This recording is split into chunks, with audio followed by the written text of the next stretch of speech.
आषाढी एकादशीला मुख्यमंत्र्यांना पंढरपुरात येण्याचा नैतिक अधिकार नाही। मराठा आरक्षणात फसवणूक करणाऱ्या मुख्यमंत्र्यांनी घरातूनच शासकीय विठ्ठल पूजा करावी असं पत्र मराठा क्रांती मोर्चाने जारी केलंय। 6 महिने पूर्ण होऊन गेले तरी मुख्यमंत्र्यांनी एकही आश्वासन पूर्ण केलेलं नाही असं मराठा क्रांती मोर्चाने म्हटलंय। खोटी आश्वासनं देऊन मुख्यमंत्री शिंदेंनी छत्रपती शिवाजी महाराजांची शपथ घेतली आहे। आरक्षणामुळे मराठा समाजातील आत्महत्या अजून थांबलेल्या नाहीत, त्याला सर्वस्वी मुख्यमंत्री जबाबदार आहेत असा आरोप मराठा क्रांती मोर्चाने केलाय। पंढरपूरला न येता मुख्यमंत्र्यांनी घरातूनच शासकीय विठ्ठल पूजा करावी। मुख्यमंत्र्यांनी आरक्षणाचं एकही आश्वासन पूर्ण केलेलं नाही। शिवाजी महाराजांची शपथ घेऊन मागण्यांची पूर्तता केलेली नाही। समाजाला फसवणाऱ्यांना पूजेचा नैतिक अधिकार राहिलेला नाही। मराठा तरुणांच्या आत्महत्येला मुख्यमंत्रीच जबाबदार आहेत।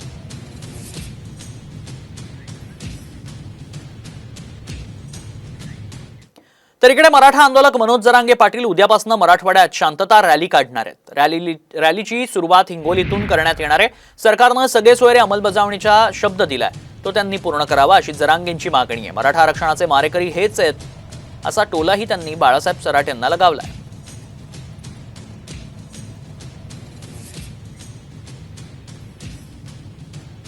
कष्ट करावं लागणार आहे, सातत्याने संघर्ष करावा लागणार आहे। म्हणून मराठ्यांनी महिना 2 महिन्याला ताकदीनं आपण आपल्या जिल्ह्यातले सगळ्या मराठ्यांनी एक दिवस आपल्या जातीसाठी आणि आपल्या मुलासाठी येणं एकत्र आवश्यक आहे। त्यासाठी आम्ही शांततेचं रॅलीचं आयोजन केलं। मराठा आरक्षण जनजागृती रॅली महाराष्ट्रभर काढणं गरजेचं आहे आणि पहिला टप्पा उद्या हिंगोलीपासून सुरू होतोय 6 जुलैपासून।